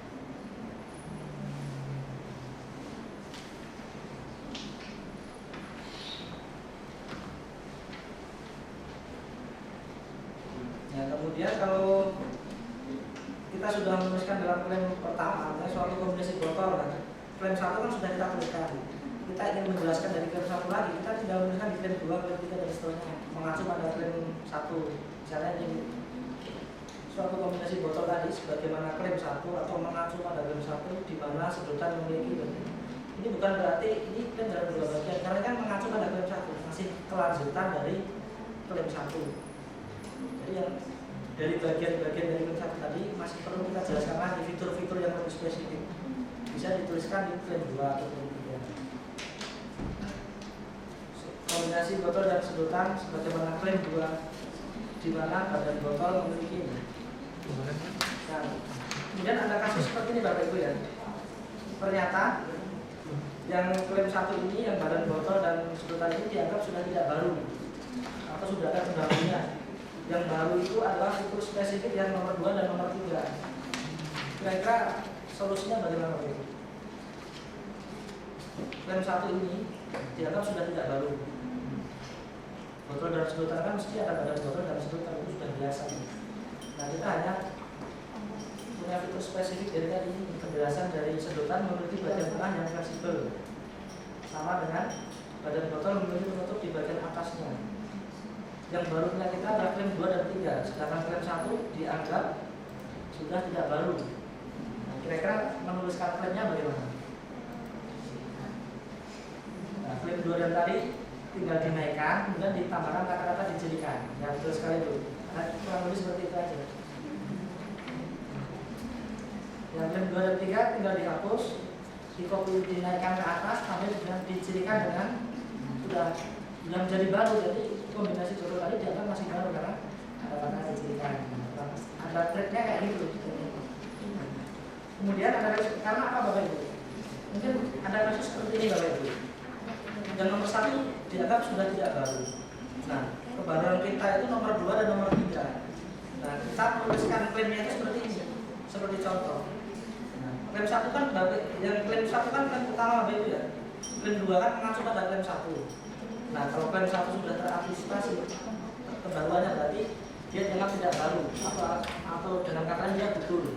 Kalau klaim 1 sudah dianggap tidak baru, kalau kita menuliskannya seperti ini 2 dan 3 dalam poin seperti ini itu dianggap sudah gugur.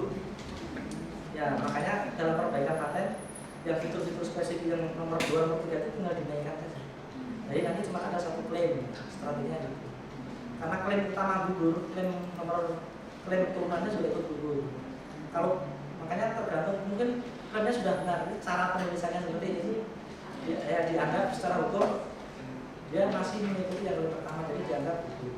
Tapi kalau sudah ada kata-kata dijadikan itu sudah aman. Strateginya seperti kurang lebih seperti itu. Nanti dalam praktek akan lebih paham.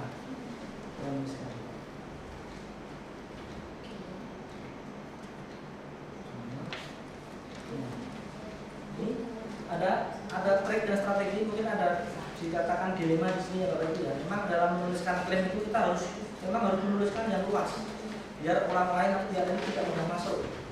Tapi dalam menuliskan klaim itu sudah kita tidak boleh terlalu luas. Artinya apa kalau terlalu luas tadi Bapak Ibu? Kalau terlalu luas itu malah tidak ada perlindungan sama sekali. Kita menuliskan ingin menguasai ya suhu 10 sampai 100. Tapi ada yang bisa masuk 40 dan 45. Dia akan dianggap baru.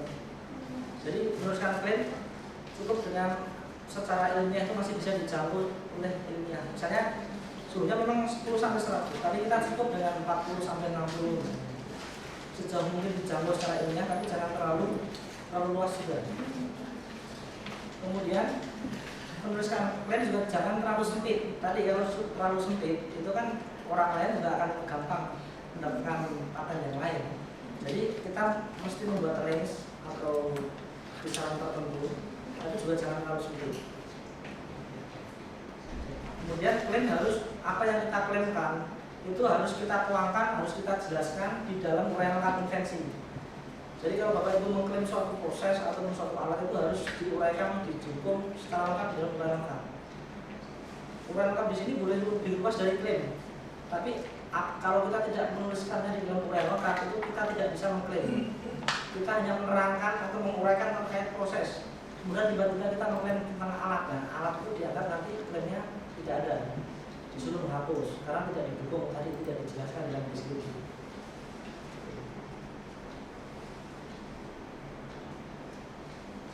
Kemudian tidak mengklaim seperti apa yang diinginkan klaim tadi. Jadi tergantung dari hasil dari analisis kita, mengidentifikasi tadi.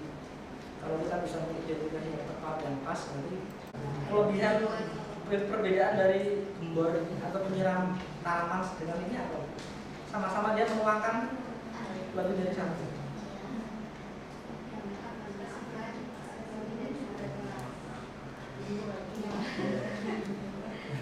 Kalau Pak Pijar udah tahu soalnya, jadi nggak bisa dikasih tahu. Contoh dulu Pak ya. Pak Pijar dulu langsung bisa menjawab dengan benar.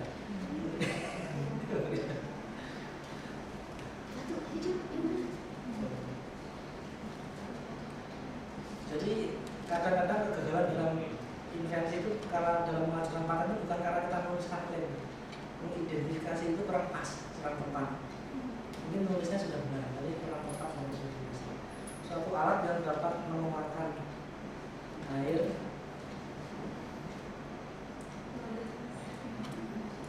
satu masukan, satu keluaran dengan gitu.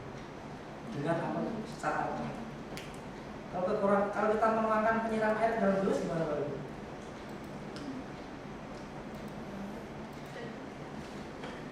Simpel gitu. Kita menuangkan itu tadi bor tadi ke dalam gelas, itu kira-kira hasilnya bagaimana Bapak Ibu? Akan berceceran atau rapi yang lebih? Nah berarti kalau dia kan lebih rapi, jadi kata-kata lebih rapi, lebih teratur itu perlu dimasukkan. Itu baru bisa mendapatkan klaim yang tepat. Ya simpel itu.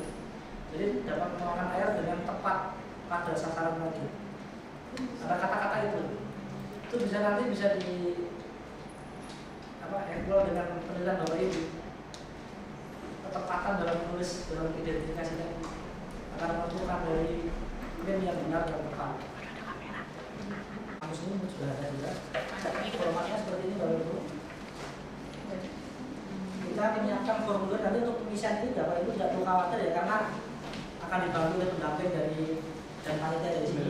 Sudah tidak terlalu sulit nanti Bapak Ibu. Yang pertama itu adalah formulir. Pengisiannya seperti ini Bapak Ibu. Bapak-bapak ya saya akan sampaikan ya pengisian formulir ya. Ini formulir permohonan paten baik paten sederhana maupun paten biasa adalah formulirnya sama. Tidak ada bedanya.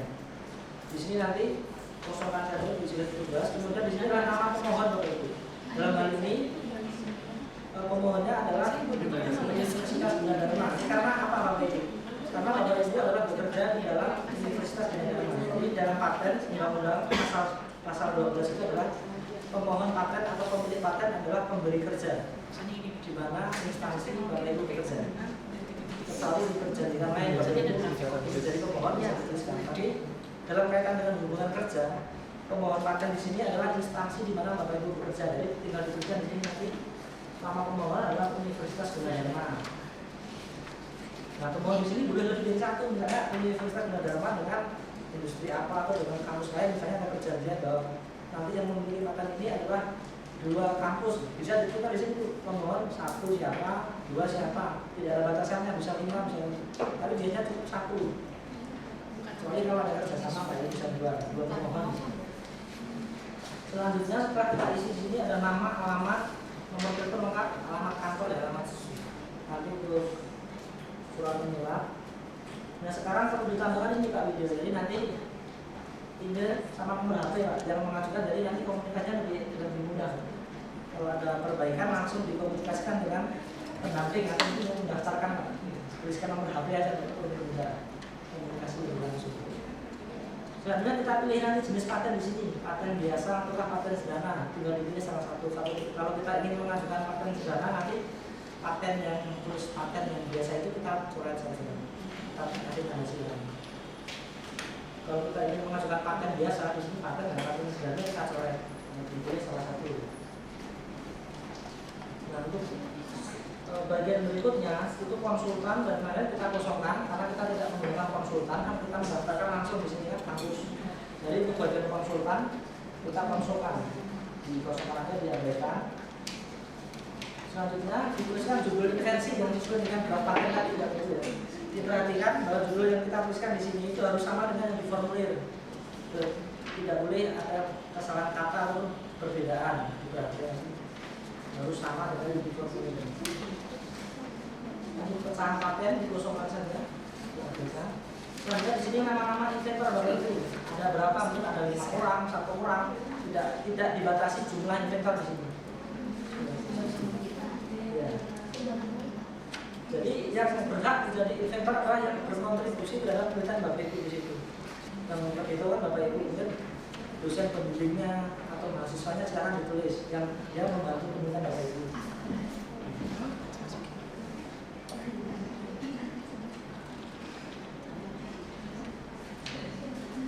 Kemudian di lampiran yang diisi adalah nanti surat, karena ini adalah instansi yang mengajukan, jadi ada nanti surat pengalihan hak. Jadi Bapak Ibu sebagai inventor itu akan mengalihkan seluruh patennya ini, inventornya ini ke lembaga, ke lembaga atau ke kampus di mana Bapak Ibu bekerja. Sekarang ya. Tadi yang inventornya apa harus dari kampus yang sama dengan pemohon? Kan pemohonnya kan ini boleh di luar, nggak mungkin warga negara asing misalnya. Ya, jadi banyak sekali ada kerjasama sebagai inventor dengan kampus luar atau di luar kampus Gunadarma sendiri. Silakan dituliskan di sini. Tapi pemohonnya hanya bisa tidak apa-apa. Pemohonnya Atau Universitas harus Gunadarma. oh nggak apa-apa lah satu, Iya, tapi satu. saya yang inventor ada orang lain. Ya, tapi nanti dengan catatan itu bahwa mitra itu tadi atau temannya itu tadi itu sudah bersedia bahwa nanti Iya. ini adalah milik Gunadarma gitu. Oh, I see. Iya. Karena ada pengalihan hak di situ nanti Iya. namanya ditulis semua terus mengalihkan seluruh invensi ini ke Universitas Gunadarma. Jadi beliau itu sebagai inventor berat sebagai inventor tapi bukan sebagai pemilik. Tapi tetap disampaikan namanya.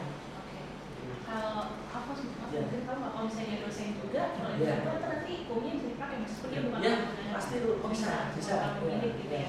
Bisa.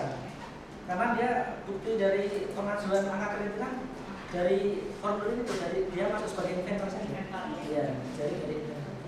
Sebagai inventor berarti dia juga punya paten kan. Meskipun dia sebagai inventor kan dia juga punya paten. Kalau ada nanti sampai zona nanti ada lisensi royalti dia bisa mendapatkan royalti. Tergantung dari jumlahnya kan inventornya. Sebagai tambahan mungkin sebagai inventor di sini orang pertama adalah Bapak Ibu sekalian, orang kedua mungkin sebagai penghargaan promotor atau promotor teman-teman Gunadarma, itu orang kedua. Nah itu Bukan mungkin.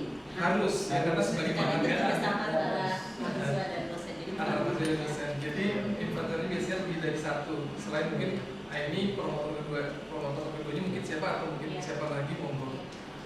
Seperti Terus kalau itu. dari pihak luar juga boleh apa Boleh deh dituliskan ya. Iya. Ya dari luar negeri saya warga negara terus apalagi di sini ada warga negara misalnya Indonesia, Malaysia. Tapi mungkin perlu ditambahkan juga Pak, pihak Ya. dari luar bukan hanya karena dia revisi, membaca, tapi benar-benar punya kontribusi, ada persentase dalam penciptaan itu. Ya. Kalau dilebih itu lebih strict lagi. Jadi kalau dia hanya teknisi ataupun anggota peneliti dia hanya melakukan penelitian hanya disuruh sudah ini kamu melakukan ini, dia tidak berat menjadi inventor. Kecuali kalau peneliti tadi itu ada ide yang bisa bermanfaat dari penelitiannya itu baru dimasukkan sebagai inventor, lebih ketat lagi. Jadi itu adalah hak prerogatif dari Bapak Ibu sekalian, silahkan dari tim ya, dari tim silahkan memasukkan.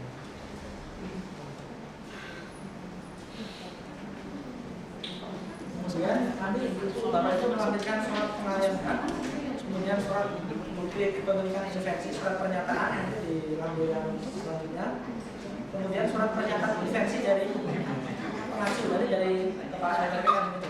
Kepala LPPN yang akan membuat surat pernyataan invensi. Kemudian dituliskan di sini uraian ada berapa klaim sesuai dengan uraian sesuai dengan dokumen deskripsi paten tadi. Ada berapa?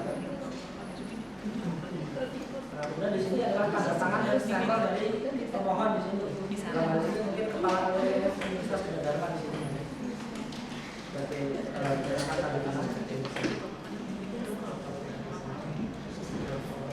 Nah, ini untuk format dari surat pernyataan invensi bisa disesuaikan. Ini adalah lembaga dari pengusul atau perguruan tinggi. Kemudian ini surat pernyataan invensi, namanya siapa saja. Judulnya apa, nanti tanda tangan sebagai pemohon. Bisa disesuaikan dengan contoh dari surat pernyataan invensi. Ini Bapak Ibu yang surat pernyataan pengalihan hak di sini Bapak Ibu. Jadi sesuai dengan pasal 12 undang-undang itu bahwa Bapak Ibu yang bekerja di kampus itu bahwa pemiliknya adalah kampus. Jadi harus mengalihkan dalam ini harus membuat surat pernyataan pengalihan hak dan mengalihkan seluruh invensinya yang berjudul ini kepada nanti Universitas Gunadarma. Sama nanti di LIPI juga sama meneliti semua paten adalah milik dari LIPI. Nanti semua inventor akan tanda tangan di sini. Yang khusus untuk inventor yang pertama yang masuk namanya pertama yang kita tanda tangan di atas materai 6.000. Kalau tidak tanda tangan biasa, kalau tidak perlu materai lagi. Kan karena ada yang inventor 1 sampai 6 materinya juga ada 6, jadi cukup satu aja materinya di inventor yang pertama. Ini contoh surat pernyataan pengalihan hak. Ini harus ada. Sekarang yang aturan baru Bapak Ibu dalam pengajuan paten itu harus ada namanya surat pernyataan kepemilikan invensi. Bukan ini format baru kan? Ada lampiran baru. Jadi ini hampir sama dengan yang pernyataan tadi. Jadi tanda tangan Bapak itu nanti yang pertama di atas materai. Ini bahwa menyatakan aja bahwa invensi ini adalah benar dari tidak meniru. Ini formatnya sudah sama, berarti tinggal diganti judul dan nama saja sudah dari Dirjen kali ini. Softwarenya juga sudah kami sampaikan ke dia. Aman. Nah, kalau yang tadi kalau kita ingin mendaftarkan paten baru ini yang kita mengajukan formulir substantif ini ada sama ya. Nanti yang dari yang mengajukan ini tidak perlu diperhatikan apa ini tidak perlu mengisi formulir substantif. Nanti formatnya sudah sama. Jadi ada substantif, ada judul, judulnya apa, kemudian siapa yang bersama dan biayanya berapa. Ini pembayaran.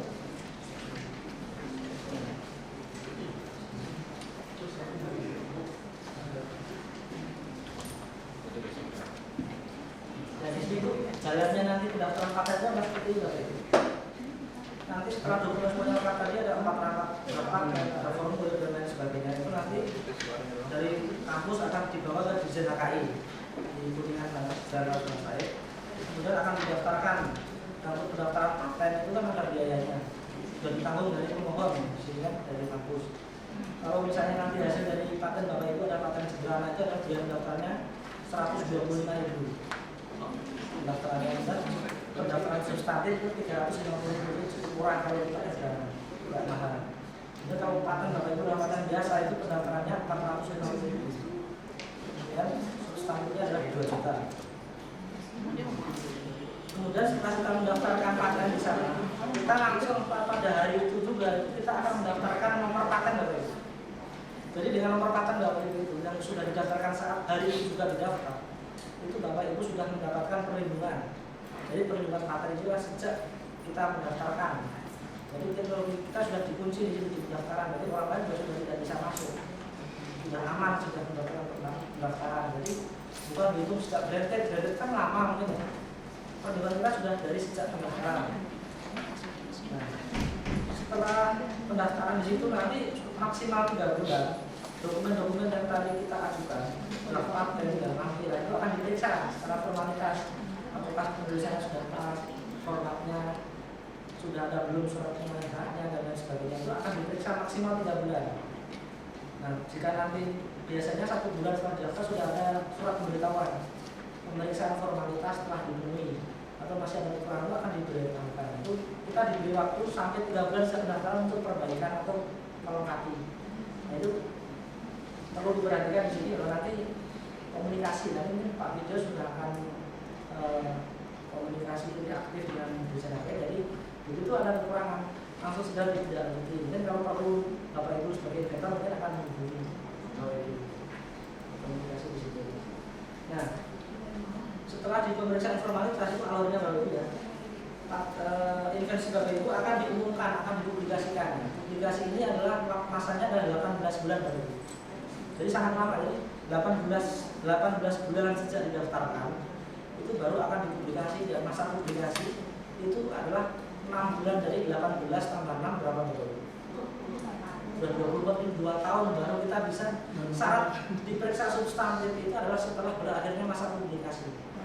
Nah, 2 tahun. Nah, di sini ada yang ditambahkan oleh Dirjen HKI Bapak Ibu. Kita melakukan percepatan publikasi. Jadi publikasi bisa dilakukan 6 bulan setelah didaftar, dari memangkas waktu 12 bulan. Nah, dibahas itu dengan mengajukan nanti saat mengajukan pendaftaran nanti Pak Video dan tim bisa membuat surat percepatan publikasi. Itu nanti bisa dipangkas 12 bulan, kan? Lumayan tuh 1 tahun kan. Jadi 6 bulan setelah didaftar Bapak Ibu paten invensi Bapak Ibu sudah akan dipublikasikan. Masa publikasi sama 6 bulan, jadi 6 bulan tambah 6 bulan kan 12 bulan. 12 bulan setelah 12 bulan dari didaftar sudah akan setelah itu akan dilakukan pemeriksaan substantif. Nah, pemeriksaan substantif ini akan diperiksa itu tadi oleh pemeriksa paten, apakah ini baru atau tidak, apakah ini akan efektif. Nah, di situ nanti akan ada perbaikan, mungkin ada sanggahan dari pemeriksa, kemudian kita membalas perbaikan, kemudian akan ketemu dengan pemeriksa. Komunikasi di sini dengan pemeriksa paten akan sangat menentukan tadi cepat tidaknya tadi, lancar tidaknya perbaikan tadi. Kalau Bapak Ibu aktif menanggapi nanti perbaiki melalui Pak Video ataupun sekalian aja mengundang dari pemeriksa tadi untuk perbaikan, itu akan pasti akan lebih cepat. Nah, Nah, masa pemeriksaan substantif itu adalah paling lama maksimal 3 tahun atau mohon maaf bukan 3 tahun, tapi 30 bulan. Baik akan biasa maupun akan sederhana itu pemeriksa diberi waktu oleh undang-undang itu maksimal 30 bulan setelah pendaftaran dihitungnya. Jadi kalau tadi pendaftarannya sampai dipublikasikan butuh waktu 1 tahun. Kemudian sudah diperiksa dari proses setahun kemudian itu Bapak Ibu komunikasi dengan pemeriksa atau 2 tahun maksimal. Jadi kurang lebih maksimal untuk 3 tahun itu Bapak Ibu sudah mendapatkan paten, sudah mendapatkan putusan dari paten tadi. Nah, itu adalah strategi bagaimana biar ajuan paten kita itu tidak berlama-lama. Biasanya lamanya itu ada di masa publikasi karena kita tidak mengajukan percepatan sama dengan tadi komunikasi dengan pemeriksa. Kalau kita responsif cepat, biasanya 1 tahun sudah selesai di pemeriksaan. Maksimal adalah 30 bulan, jadi maksimal 30 bulan itu juga pemeriksa pasti akan memberikan keputusan. Dan kita sudah membuat ini pasti akan di. Tapi kalau kita proaktif itu akan lebih cepat. Kurang lebih seperti itu untuk strategi bagaimana kita mengajukan paten dan trik-trik itu tadi yang bisa kita percepat hanya 2, itu di bagian percepatan publikasi dan nanti bagian komunikasi saat pemeriksaan substantif tadi. Bapak Ibu, jadi yang perlu diperhatikan adalah saat mengajukan paten itu sebaiknya segera mengajukan sekalian dibuat surat percepatan publikasi untuk mengangkat satu tahun. Karena nanti saat sudah ada pemeriksaan substantif, kita sudah dapat pemeriksanya, kita aktif menanyakan status dan sampai mana kita sudah diperbaiki atau belum dengan pemeriksaan. Kurang lebih seperti itu kira-kira yang didiskusikan terkait prosedur maupun strategi dalam mendaftarkan paten. Sebelum nanti kita mungkin setelah istirahat langsung praktek